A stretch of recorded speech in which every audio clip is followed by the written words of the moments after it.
Kung may karaoke player tayo at amplifier dito sa ating mixer, ganito lang ang connection natin, idol. So yung nanggagaling dito sa ating karaoke o yung ating player, papunta rito sa input ng ating mixer. So katulad nito, itong connector na gagamitin natin. Ayan. So dual 6.35 to dual RCA. Yung output dito ng ating left and right channel ng ating DVD player or player, ano? Ayan. So mag-output tayo dito. Itong pula at saka puti. Ito yung left and right signal natin. So natin siya i-input sa mono left at saka mono right ng ating mixer. So left and right channel din yan, ano? Ayan, naka-mono po yan. Output ng ating mixer dito, main output papunta sa ating amplifier.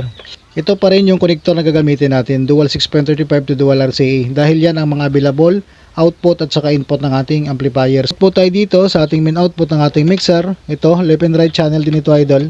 Ayan. Tapos yung dual RCA natin, dito ulit sa audio input ng ating amplifier. So kung halimbawa, naka-CD selector yung ating amplifier, sa CD input tayo dito ng ating amplifier. So yan lang ang ating connection, idol. Pag ginamitan natin ng mixer, itong ating DVD player, amplifier.